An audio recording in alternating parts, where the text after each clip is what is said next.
इमरान खान साहब के एक ट्वीट ने सारे के सारे माहौल को बहुत गर्म कर दिया।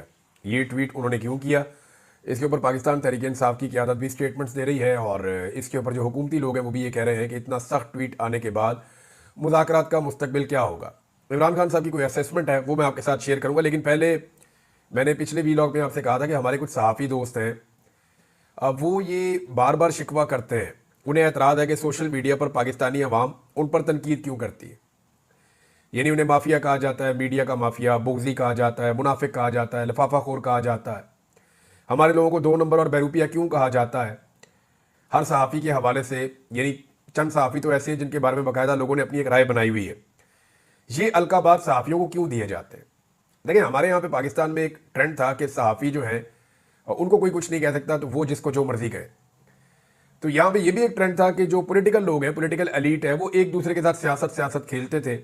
थोड़ी सी गाली ये उसको देता था, वो इसको देता था, तो ये लोग बर्दाश्त करते थे, इन्हें पता था नूरा कुश्ती है। लेकिन जैसे ही इसके बीच में एक मिडिल क्लास का आदमी आया और उसने कहा कि तुम भी चोर हो, तुम भी चोर हो, तो इन्हें बहुत बुरा लगा। यानी अगर नवाज शरीफ बेनज़ीर को चोर कहे और बेनज़ीर नवाज शरीफ को चोर कहे, दोनों बर्दाश्त कर लेते हैं। लेकिन नीचे से अवाम उठे और उठ के जरदारी को और नवाज शरीफ दोनों को चोर कहे, तो वो अवाम का दिया हुआ ताना बर्दाश्त नहीं करते कि ये कीड़े मकोड़े कैसे हमें चोर कह सकते हैं। तो सोशल मीडिया के जरिए से पहली मरतबा आम आदमी के पास अपनी आवाज़ निकालने का एक मौका आया।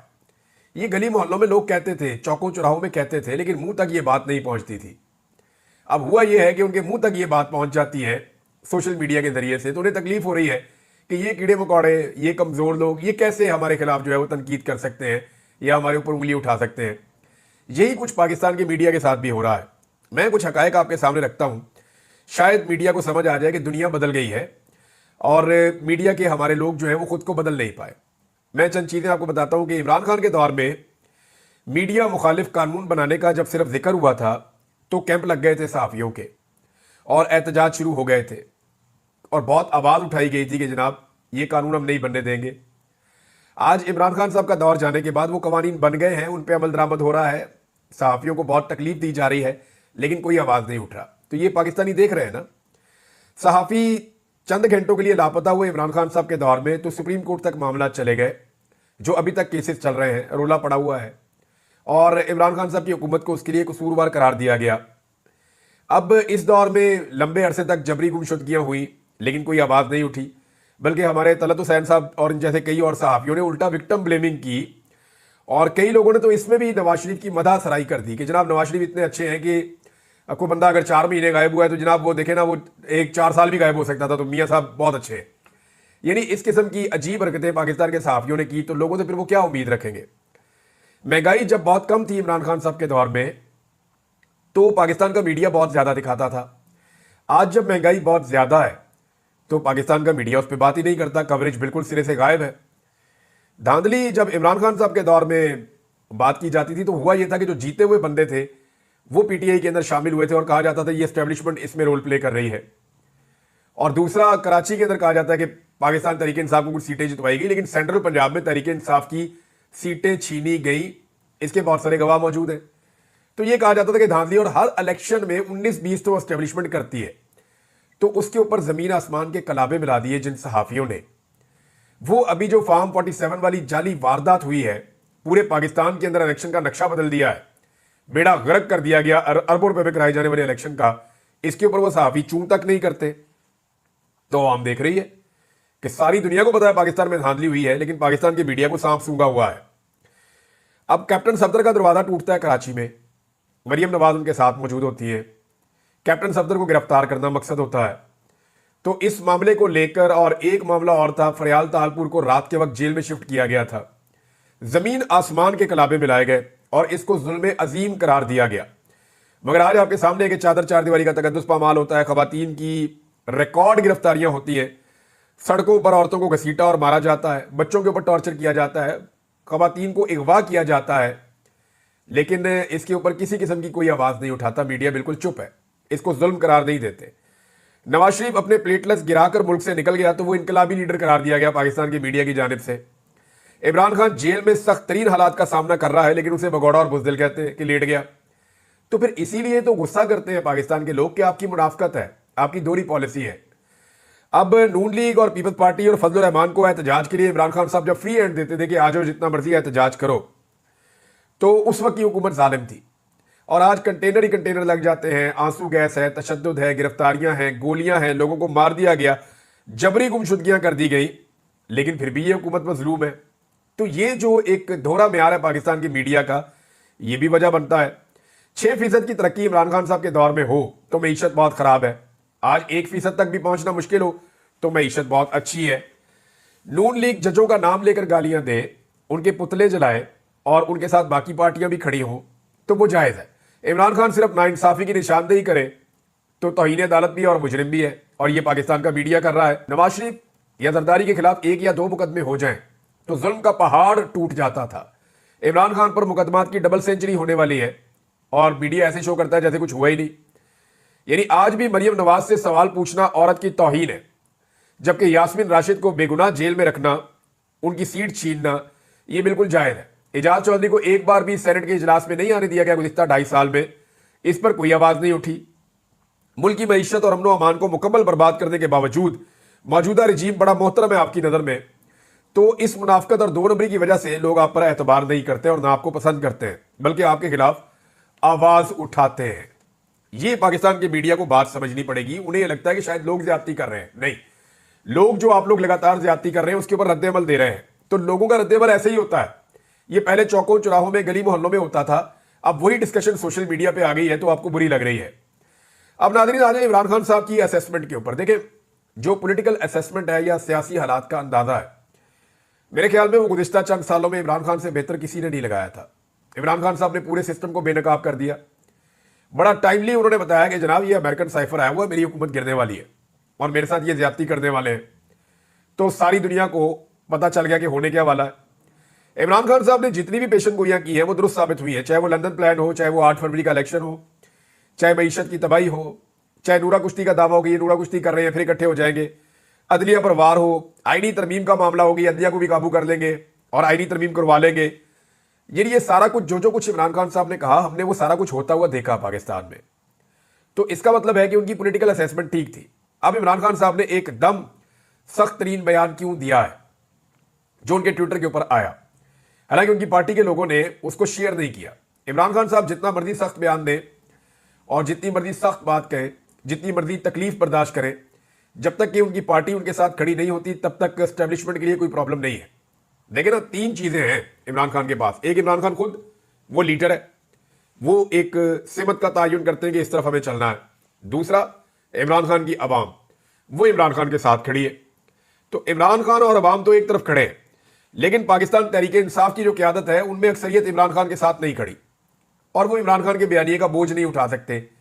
अगर ये क़यादत भी इमरान खान साहब के बयानिए का बोझ उठा ले तो ये मामला बहुत तेजी से हल की तरफ जा सकता है और पाकिस्तान तहरीक इंसाफ का जो दबाव है वो ज्यादा मुअस्सर हो सकता है। लेकिन इमरान खान साहब के ट्वीट को रीट्वीट करने की जरूरत भी इस पॉलिटिकल पार्टी की अक्सरियत के अंदर नहीं है, बल्कि वो उसको रीट्वीट नहीं करते, और अगर कोई रीट्वीट करे तो फिर उसके लिए बड़े मसाइल हो जाते हैं।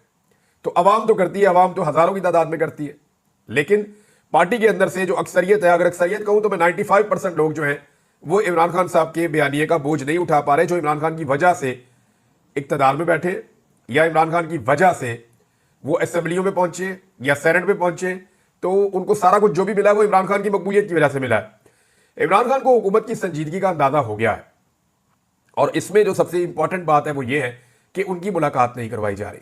इमरान खान ने बार बार, एक खबर जेल से आई है और ये जराए से आई है कि इमरान खान साहब ने पूछा है कि मेरी जो मुज़ाकराती कमेटी है उन्होंने मेरे साथ मुलाकात के लिए आना है, तो इस हवाले से कोई डेवलपमेंट है मुझे बताया जाए।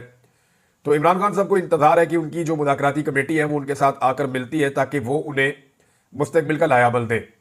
मुज़ाकराती कमेटी ये कहती है कि हमें इमरान खान साहब से मिलवाया जाए और इंडिपेंडेंट माहौल में मिलवाया जाए, यानी हमें इमरान खान साहब से ऐसे मिलवाया जाए कि जो एजेंसियां हैं वो वहां पे खड़ी होकर ना सुन रही हो और आज़ाद माहौल में हमें इमरान खान साहब से बात करने दी जाए। अब इमरान खान साहब तो चाहते हैं कि मौजूदा जबर का दौर खत्म हो और फस्तायत से निकलकर मुल्क एक ट्रैक के ऊपर आए, वो इसकी कीमत दे सकते हैं, लेकिन अपनी मकबूलियत नहीं देंगे इमरान खान साहब, जो मेरा अंदाजा है। इमरान खान साहब अपनी सियासी मकबूलियत नहीं खोना चाहते और ना इमरान खान साहब अपने बुनियादी उसूल पर समझौता करेंगे। जो सबसे इंपॉर्टेंट चीज है ना, यानी क्या इमरान खान साहब को वजीर आजम बनना है? तो मेरे पास अगर इसका जवाब है तो सिंपल ये है कि नहीं, मुझे नहीं लगता कि इमरान खान की ये जिद है कि वो दोबारा वजीर आजम बनना चाहते हैं। अगर इमरान खान साहब अपने इस सियासी करियर के अंदर सिर्फ एक काम कर जाए कि एस्टेब्लिशमेंट का सियासत में से किरदार खत्म कर दें, तो ये उनका पाकिस्तानी सियासत के लिए सबसे बड़ा कंट्रीब्यूशन होगा। एस्टेब्लिशमेंट ने हमेशा दावा किया है कि उनका सियासत में कोई किरदार नहीं है, लेकिन उनका सियासत में हमेशा घिनौना और गलीज किरदार रहा है। इन्होंने हमेशा हुकूमतें गिराई, हमेशा हुकूमतें बनाई, और अपने मफादात के लिए या अपने एक टन्योर के लिए, जितने अरसे के लिए ये लोग अपनी सीटों पर रहते हैं, ये पाकिस्तान की सियासत के अंदर कुछ ना कुछ गड़बड़ करते रहते हैं। तो इमरान खान साहब का एक बड़ा रोल ये हो सकता है, अगर वो प्ले कर सकते हैं पाकिस्तान के लिए, कि वो कुछ ना कुछ करके फौज को सियासत के अंदर से बाहर निकाल दें। यानी इमरान खान के लिए ज्यादा इंपॉर्टेंट नहीं है, 72 साल उनकी उम्र है, क्या उनके लिए जरूरी है कि वो दोबारा वज़ीर आज़म बन जाए? बन जाए तो अच्छी बात है, उनका ये हक है कि वो बन जाए, क्योंकि वो इतने बड़े पॉलिटिकल लीडर हैं, उनकी इतनी फॉलोइंग है, तो उन्हें बनना चाहिए। लेकिन अगर वो वज़ीर आज़म नहीं भी बनते हैं, क्योंकि उनकी ना तो औलाद ने सियासत में आना है, ना उनकी बीवी ने सियासत में आना है, ना उनके खानदान में से किसी ने फ्यूचर में सियासत करनी है, तो अगर उनका कोई इतना लंबा चौड़ा स्टेक नहीं है, नवाज शरीफ को तो पता है ना कि आने वाली नस्लें भी मैंने चलानी है, मरियम के बच्चे भी चलाने हैं मैंने, हुसैन के बच्चे भी चलाने हैं मैंने, तो इसी तरह शहबाज शरीफ को पता है कि मैंने भी अपने बच्चे चलाने हैं आगे, जरदारी को पता है कि बिलावल को वज़ीर आज़म बनाना है और बिलावल के बच्चे भी चलाने हैं आगे। तो इन्होंने तो पूरा एक तरीकाकार बनाया हुआ। फजल रहमान साहब का बच्चा है, वो भी लॉन्च हो गया, ANP जो है वहां पे वो बच्चों की अब हुकूमत आ गई है, वो आगे और चलेंगे। तो इसी तरह हर पॉलिटिकल पार्टी की एक लेगेसी जो आगे चलेगी। शाह महमूद कुरैशी साहब के बच्चे हैं, परवेज इलाही साहब के बच्चे हैं, चौधरी शुजात हुसैन के बच्चे हैं, लेकिन इमरान खान का ये मामला नहीं है। इमरान खान इस सिस्टम का हिस्सा जरूर है, लेकिन उनको ये पता है कि ये अपने खानदान का आखिरी पॉलिटिशियन है, इसके बाद इसने और कोई बंदा लेकर नहीं आना, या फैमिली में से कोई बंदा नहीं लेकर आना। तो इमरान खान साहब के पास सिर्फ इतना ही स्टेक है ना कि वो जितना अरसा रह गया उसमें इज्जत की सियासत करें। तो इसमें जो उनका सबसे बड़ा एक कंट्रीब्यूशन हो सकता है इमरान खान साहब का, कि वो कुछ ना कुछ करके फौज का सियासी किरदार खत्म कर दें, और यही सबसे इंपॉर्टेंट चीज़ है जो इमरान खान साहब कर सकते हैं। रूल ऑफ लॉ आ जाए पाकिस्तान में, जमहूरियत की आज़ादी आ जाए, आज़ादी इज़हार राय आ जाए, बुनियादी इंसानी हकूक आ जाए पाकिस्तान में। नाज़रीन, जो मौजूदा सूरत हाल है, इसमें जो सबसे ज़्यादा फंस गई है वो पाकिस्तान की एस्टेब्लिशमेंट है। लेकिन वो दोनों तरफ उनके लिए बड़ा मसला है। अगर पाकिस्तान की एस्टेब्लिशमेंट इस वक्त मुज़ाकरात की तरफ जोर डालती है, या इमरान खान साहब के बाहर आने के लिए जो रुकावटें हैं उन्हें ख़त्म कर देती है, या अपने आप को न्यूट्रल करती है, तो इसमें जो पॉलिटिकल पार्टी इस वक्त इक़्तिदार में है वो सारी एस्टेब्लिशमेंट की दुश्मन हो जाएंगी। पाकिस्तान तहरीक इंसाफ और पाकिस्तान के अवाम पहले ही शिकवा कर रहे हैं, और अगर ये जो पॉलिटिकल पार्टीज जिनको जाली हुकूमत दी गई है ये भी अगर एस्टेब्लिशमेंट के खिलाफ हो जाती है, तो एस्टेब्लिशमेंट बिल्कुल तन्हाई का शिकार हो जाएगी। ये पाकिस्तान के अंदर की सिचुएशन है। लेकिन अगर यही एस्टेब्लिशमेंट हुकूमत का साथ देती चली जाती है और हुकूमत की ख्वाहिश के मुताबिक और अपनी ख्वाहिश के मुताबिक मामलात को वैसे ही चलाती है जैसे माजी में चलाया 3 साल तक, तो इसमें आलमी तौर पर तन्हाई का शिकार हो जाएंगे और आलमी दबाव बढ़ता चला जाएगा। तहरीक इंसाफ जो है वो मुज़ाकरात की हुज्जत तकरीबन तमाम कर चुकी है। इमरान खान साहब की ट्वीट के बाद अब ऐसा दिखाई देता है कि शायद हुकूमत को ही अब आगे बढ़ना पड़ेगा, और इमरान खान साहब को इन मुज़ाकरात के अंदर कोई कामयाबी नजर नहीं आ रही। तो ऐसी सूरत हाल में वो अपनी पार्टी को अगले एहतजाज के लिए तैयार कर रहे हैं, और एक मोमेंटम बनाया जा रहा है कि नई एहतजाजी तहरीक का आगाज किया जा सके। इमरान खान साहब के ट्वीट के बाद पाकिस्तान तहरीक इंसाफ की लीडरशिप ने एक बड़ी तगड़ी प्रेस कॉन्फ्रेंस तो की है, मगर अभी तक जो सबसे हसास मामला है लापता अफराद के हवाले से, उस पर कोई हिकमत अमली सामने नहीं आई, और ना ही पाकिस्तान तहरीक इंसाफ अपने 13 शोहदा को इंसाफ दिलाने के मामले का आगाज कर सकी है। याद रखें, इमरान खान साहब की तहरीक गुज़िश्ता तकरीबन 2.5 साल से ज़्यादा हो गए वो चल रही है, और इस तहरीक के अंदर अब खून शामिल हो चुका है। किसी भी तहरीक में जब खून शामिल हो जाता है तो फिर उसको रोकना बहुत मुश्किल हो जाता है। 13 लाशें पाकिस्तान तहरीक इंसाफ ने दफनाई हैं, जबकि उनके बकौल उनके 50 के करीब लोग अभी तक लापता हैं, और हुकूमत जो है उसके लिए एक के बाद एक बुरी खबर आती चली जा रही है। पाकिस्तान पीपल्स पार्टी जो है वो काबीना के अंदर शामिल नहीं होना चाह रही, और वो अब हुकूमत को धमकियां लगा रहे हैं। वजह यह है कि उनको भी आइडिया है कि जो गैर मकबूलियत थी इस हुकूमत की, वो मकबूलियत में बदलने में वो नाकाम रहे हैं, ना ही पाकिस्तान के हालात ठीक हो सक रहे हैं। अभी जो 2 खबरें आई हैं मेरे पास, इन 2 खबरों को अगर आप देखें तो एक तो गवर्नर स्टेट बैंक ने इंकशाफ किया है, सियासत.pk ने इसको छापा, कि ज़र मुबादला ज़खायर मुस्तहकम दिखाने के लिए स्टेट बैंक ऑफ पाकिस्तान ने मकामी मार्केट से रिकॉर्ड 9 अरब डॉलर्स खरीदे हैं। ये बहुत बड़ी खबर है, इसकी तफसीलात मैं आपको बाद में बताऊंगा, इसका इंपैक्ट क्या होगा, ये चीज़ें आपके सामने मैं रखूंगा। कतर एयरवेज ने पाकिस्तान में अपने दफातर बंद कर दिए हैं, ये भी रोजाना कोई ना कोई बड़ी कंपनी, कोई ना कोई बड़ा इदारा जो है वो पाकिस्तान को छोड़कर जाता है, और पाकिस्तानी बहुत बड़ी तादाद में पाकिस्तान को छोड़कर जा रहे हैं। यहां से ब्रेन ड्रेन हो रहा है, लोग अपना पैसा निकालकर पाकिस्तान से बाहर ले जा रहे हैं। अगर आप सिर्फ यूएई का डाटा चेक करेंगे, पाकिस्तानियों ने गुज़िश्ता एक साल के अंदर यानी 2024 में कितने पैसे की जायदादें सिर्फ यूएई में खरीदी हैं, तो आपके रोंगटे खड़े हो जाएंगे। अब सबको अपनी अपनी मकबूलियत की पड़ी है, तो मरियम नवाज ने भी एक जालसाजी शुरू की है, और वो जालसाजी ये है कि वो मुख्तलिफ जगहों पर जा रही हैं, प्लान्ड इवेंट्स कर रही हैं, और उसकी बुनियाद के ऊपर चंद नौजवानों के बीच में अपने आप को घेरा डलवा के वो ऐसे कैमरे से फुटेज बनवा के अब ये तासुर बना रहे हैं कि पीएमएलएन की मकबूलियत वापस आ रही है। और इसमें भी कुछ सहाफियों को भी शामिल किया गया है, जो आने वाले दिनों में दानिश्वर हैं, ये कहेंगे खुलखुला के, जनाब देखें मरियम नवाज की शबाना रोज मेहनत की वजह से जो नून लीग की मकबूलियत कम हो गई थी, वो मकबूलियत पंजाब में वापस आ रही है। ये चीजें आप सुनेंगे आने वाले दिनों में। हमारे बहुत सारे सहाफी ऐसे हैं जो ये बातें करेंगे। अब मैं स्पेशली सुहेल बड़ाइश साहब और इनके जो सोच के लोग हैं, वो लोग आपको ये कहते हुए नजर आएंगे कि नून लीग की मकबूलियत मरियम नवाज वापस लेकर आ रही है। लेकिन यहाँ पे एक जो है वो लेटर सर्कुलेट कर रहा है। एक तो मरियम नवाज ने झूठ बोला, वो झूठ मैं आपके सामने रख देता हूं, क्योंकि बार बार इनको झूठ बोलने की आदत है। गलत बयानी इन्होंने की कि सरगोदा में कार्डियोलॉजी अस्पताल जनाब हमने बना दिया और हमने ये शुरू कर दिया है, और इसका नाम जो है वो नवाज शरीफ के नाम पे रख दिया है।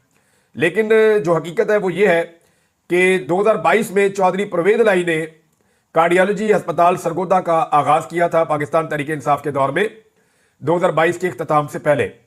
तो मरियम नवाज ने इसको अपने खाते में डालने की कोशिश की, लेकिन पाकिस्तान तहरीके इंसाफ ने सारा रिकॉर्ड निकाल के सामने रख दिया। शहबाज शरीफ ने भी जो वेंटिलेटर्स पाकिस्तान में बन रहे हैं उनको अपने खाते में डालने की कोशिश की, लेकिन पाकिस्तान तहरीके इंसाफ के सोशल मीडिया ने 2020 की खबरें निकाल के सामने रख दी कि जनाब आज से 4 साल पहले पाकिस्तान तहरीके इंसाफ के दौर में ये प्रोजेक्ट मुतारिफ हो चुका है और पाकिस्तान वेंटिलेटर्स बना रहा है। मैंने उस दौर में वीलॉग भी किया था, जब दुनिया को वेंटिलेटर्स की बहुत ज्यादा जरूरत थी। उस वक्त पाकिस्तान ने कुछ एक्सपोर्ट्स भी शुरू की थी और बहुत सारी दीगर मशीनरी और वेंटिलेटर्स पाकिस्तान ने तब बनाए थे 2024 में। लेकिन अब ये दावा कर रहे हैं कि पहली दफा पाकिस्तान ने अब बनाया, तो ये झूठ बोल रहे हैं। तो ये दो झूठ जो है वो इन्होंने 24 घंटे में बोले। और एक और चीज मैं आपको बताता हूं कि जब भी मरियम नवाज किसी तालीमी इदारे में जाती है तो वो पूरा तालीमी इदारा बंद कर दिया जाता है, चाहे वो पंजाब यूनिवर्सिटी हो या कोई और इदारा हो। अभी ये जो एक सर्कुलेशन सामने आ रही है, एक लेटर सर्कुलेट कर रहा है, इसमें जनाब बताया गया है कि तलबा को छुट्टी है जी, क्योंकि मरियम नवाज आ रही है यूनिवर्सिटी में। डीसी को और डीपीओ को बेचारे को मुसीबत पड़ी हुई होती है, मरियम नवाज को पहुंचाया जाता है, जितने तलबा है उनको छुट्टी दे दी जाती है। यानी कैसी अजीब बात है कि यूनिवर्सिटी में वज़ीर आला ने आना है और तलबा की छुट्टी, आप नहीं आ सकते क्योंकि वज़ीर आला ने आना है। और वहां पे जो है वो सहाफियों की भी छुट्टी, मकामी सहाफियों को भी इजाजत नहीं है, अपने साथ जो सहाफी चंद लेकर आने हैं उनको ही लेकर आना है, जो उस इलाके को नहीं जानते, जो वहां के लोगों से बातचीत नहीं कर सकते। तो सहाफी भी फारिग, तलबा भी फारिग, और अपने बंदे वहां पे बैठा के या तलबा का एक ग्रुप बैठा के जिनको डरा के धमका के वहां पे पूरा इवेंट कर देना और बाद में फोटो सेशन करके रोला डाल देना कि जनाब बहुत ज्यादा मकबूलियत हो गई है। तो ये अब इनका तरीका वारदात है, अभी तक ये चल रहा है। एक चीज अभी शेर अफजल मरवत ने बताई है और पाकिस्तान तहरीके इंसाफ इसको क्लियर कर चुकी है कि 5 इमरान खान साहब को अब तक ऑफर्स की गई है। एक पाकिस्तान से बाहर जाने की ऑफर है, वो 3 मरतबा की गई है, और जेल से बाहर निकालकर बनी गाला या दीगर जगह पे शिफ्ट करने की जो ऑफर है खैबर पख्तूनख्वा में, वो ऑफर भी 2 मरतबा की गई है। शेर अफजल मरवत का दावा है कि ये ऑफर मोहसिन नकवी ने की है, जबकि ये ऑफर इमरान खान तक वज़ीर आला खैबर पख्तूनख्वा के जरिए पहुंची थी, क्योंकि वज़ीर आला खैबर पख्तूनख्वा की ही मोहसिन नकवी से मुलाकातें हुई थी। खैबर पख्तूनख्वा की हुकूमत ने एक बड़ा अच्छा कदम उठाया, पश्तून तहफ़्फ़ुज़ मूवमेंट को कलअदम करार दिया गया था वफाकी हुकूमत की जानिब से। तो खैबर पख्तूनख्वा की हुकूमत ने फैसला किया है कि वो इस पर नजरसानी के लिए वफाकी हुकूमत से रब्ता करेगी। किसी भी पोलिटिकल पार्टी को या किसी भी जमात को इस बुनियाद पर कलअदम करार नहीं देना चाहिए कि आपको उनकी पॉलिसी पसंद नहीं है। ये कोई मुसल्ला ग्रुप थोड़ी है, पश्तून तहफ़्फ़ुज़ मूवमेंट गैर मुसल्ला लोग हैं और वो अपने हक के लिए आवाज़ उठाते हैं, बड़ी ज़ोरदार आवाज़ उठाते हैं। उनके मुतालबात सुने जाने चाहिए, उनकी जायज़ बातें मानी जानी चाहिए। पूरा खैबर पख्तूनख्वा उनके जरगे में उनके साथ खड़ा हुआ था, तो ये बहुत अहम चीज़ है। लिहाजा उनके ऊपर पाबंदी लगाने की बजाय उनके साथ बैठ के बात करनी चाहिए। कासिम सूरी का एक ट्वीट है जो मैं आखिर में आपको पढ़ के सुना देता हूँ। वैसे तो एक लेटर भी है मेरे पास जो जेल से कैदियों ने लिखा है, और वो जो लिख रहे हैं ये बल्कि ज़्यादा ज़रूरी है। पाकिस्तान तहरीके इंसाफ के तमाम कारकुनान ने भूख हड़ताल कर दी है जो पकड़े गए थे इस्लामाबाद से, और उन्होंने कहा जी खाना पीना में सही नहीं मिल रहा, खाने में कीड़े पकौड़े होते हैं। दूसरी बात यह कि 27/11/2024 से लेकर अब तक हमें जज के सामने पेश नहीं किया गया। गैर कानूनी FIR है, हमारी जमानतें क्यों नहीं हो रही हैं? झूठ पर मबनी FIR, जुल्म की इंतहा हो रही है। जेल में 8/9 की चक्की में 10-10 बंदे बंद कर दिए हैं। पंजाब हुकूमत और अदलिया कानून के मुताबिक हमारे साथ पेश आए, कानून और आइन की बालादस्ती तक हमारी भूख हड़ताल जारी रहेगी।